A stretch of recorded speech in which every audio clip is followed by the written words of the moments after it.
ये आकाशवाणी जयपुर अजमेर है। अब आप ऋतिका गुप्ता से बाड़मेर जिले की चिट्ठी सुनिए। इसके लेखक हैं जसवंत सिंह डूडी। केंद्रीय पेट्रोलियम और प्राकृतिक गैस राज्य मंत्री रामेश्वर तेली पिछले दिनों बाड़मेर के दौरे पर रहे। उन्होंने कहा कि राजस्थान के ऑयल फील्ड्स तेल का अच्छा उत्पादन कर रहे हैं। आने वाले समय में यहां तेल के उत्पादन में बढ़ोतरी की संभावना है। श्री तेली ने जिले में Cairn oil and gas Vedanta limited की ओर से संचालित मंगला प्रोसेसिंग टर्मिनल का दौरा करने के बाद ये बात कही। इस अवसर पर उन्होंने विश्वास जताया कि ये इलाका कच्चे तेल के उत्पादन से दुबई जितना समृद्ध होगा। इस दौरान केंद्रीय कृषि और किसान कल्याण राज्य मंत्री और बाड़मेर सांसद कैलाश चौधरी ने कहा कि तेल उत्पादन से जिले में सुखद बदलाव आए हैं। यहाँ रोजगार के नए अवसर पैदा हुए हैं। उन्होंने भरोसा जताया कि भविष्य में इस इलाके में बड़ी तेजी से विकास होगा। जिले में 75वां गणतंत्र दिवस समारोह पूर्वक मनाया गया। जिला स्तरीय समारोह आदर्श स्टेडियम में आयोजित किया गया। वाणिज्य और उद्योग राज्य मंत्री के विश्नोई ने ध्वज फहराया और मार्च पास्ट की सलामी ली। इस अवसर पर अतिरिक्त जिला कलेक्टर हेमेंद्र नागर ने राज्यपाल के संदेश का पठन किया। इस दौरान विभिन्न क्षेत्रों में उल्लेखनीय कार्य करने वाली 72 प्रतिभाओं को जिला प्रशासन की ओर से सम्मानित किया गया। गणतंत्र दिवस के मौके पर भगवान महावीर टाउन हॉल में आयोजित सांस्कृतिक संध्या में विभिन्न विद्यालयों के विद्यार्थियों की ओर से रंगारंग प्रस्तुतियां दी गईं। प्रधानमंत्री के परीक्षा पे चर्चा कार्यक्रम को लेकर जिले के विद्यार्थियों, शिक्षकों और अभिभावकों में विशेष उत्साह देखने को मिला। केंद्रीय विद्यालय जालीपा और उत्तरलाई और पीएम श्री राजकीय उच्च माध्यमिक विद्यालय खडीन, फागलिया और खूमे की बेरी सहित जिले के विभिन्न सरकारी और निजी विद्यालयों में कार्यक्रम का सजीव प्रसारण किया गया। पिछले दिनों जिले में ग्रामीण इलाकों में विकसित भारत संकल्प यात्रा के तहत शिविर आयोजित किए गए।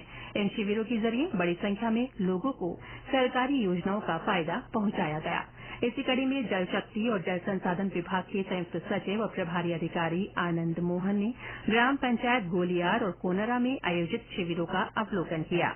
उन्होंने विभिन्न योजनाओं के लाभार्थियों से संवाद किया और प्रधानमंत्री उज्ज्वला योजना के तहत पात्र लोगों को गैस कनेक्शन प्रदान किए। इस मौके पर उन्होंने शिविरों में मौजूद लोगों को विकसित भारत की शपथ भी दिलाई।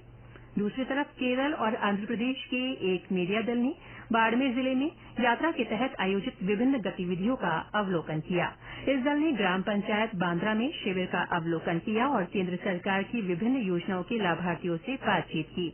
इस मीडिया दल ने जिला कलेक्टर अरुण कुमार पुरोहित से भी मुलाकात की। राष्ट्रीय सफाई कर्मचारी आयोग के अध्यक्ष एम वेंकटेशन पिछले दिनों जिले के दौरे पर रहे। उन्होंने कलेक्ट्रेट सभागार में संबंधित विभागों के अधिकारियों के साथ समीक्षा बैठक की। जिला कलेक्ट्रेट सभागार में संभागीय आयुक्त बीएल मेहरा की अध्यक्षता में पिछले दिनों जिला स्तरीय जनसुनवाई आयोजित की गई। इस दौरान श्री मेहरा ने परिवादों को गंभीरता से सुनते हुए संबंधित विभागों के अधिकारियों को उनके समुचित समाधान के निर्देश दिए। सीमा सुरक्षा बल बीएसएफ की 13वीं वाहिनी की ओर से पिछले दिनों जिले के राजकीय उच्च माध्यमिक विद्यालय रोहिड़ी में सिविक एक्शन कार्यक्रम आयोजित हुआ। इस अवसर पर बाड़मेर सेक्टर मुख्यालय के उप महानिरीक्षक प्रीतपाल सिंह भट्टी ने कहा कि इस तरह के आयोजन से सीमा सुरक्षा बल और आम जन के बीच एक दूसरे के प्रति विश्वास और सहयोग की भावना को बढ़ावा मिलता है। जिले भर में स्वामी विवेकानंद की जयंती राष्ट्रीय युवा दिवस के रूप में मनाई गई। इस अवसर पर जिला मुख्यालय पर थार री दौड़ का आयोजन किया गया। इसे लेकर युवाओं में खासा उत्साह नजर आया। अयोध्या में रामलला प्राण प्रतिष्ठा को लेकर बाड़मेर जिले में श्रद्धा और आस्था का वातावरण देखने को मिला। जिले के विभिन्न मंदिरों में विशेष धार्मिक अनुष्ठान हुए। इससे पहले प्राण प्रतिष्ठा समारोह की पूर्व संध्या पर आदर्श स्टेडियम से वाहन रैली निकाली गई। इस अवसर पर केंद्रीय कृषि और किसान कल्याण राज्य मंत्री कैलाश चौधरी भी मौजूद रहे। राष्ट्रीय मतदाता दिवस के अवसर पर जिला स्तरीय कार्यक्रम महिला महाविद्यालय में हुआ। इस दौरान मतदाता जागरूकता के लिए उल्लेखनीय कार्य करने वाले लोगों को जिला निर्वाचन अधिकारी ने सम्मानित किया। पिछले दिनों जिले के धोरीमन्ना इलाके के खरड़ गांव में आलमजी पशु मेले का आयोजन किया गया। मेले में प्रदेश के अलावा गुजरात और मध्य प्रदेश से बड़ी संख्या में व्यापारी विभिन्न पशुओं, खासकर घोड़े और ऊंटों की खरीद फरोख्त के लिए पहुंचे। ये मेला सामरिक दृष्टि से भी महत्वपूर्ण है, क्योंकि इसमें सीमा सुरक्षा बल बीएसएफ की ओर से ऊंटों की खरीदारी की जाती है। इसके साथ ही बाड़मेर जिले की चिट्ठी समाप्त हुई।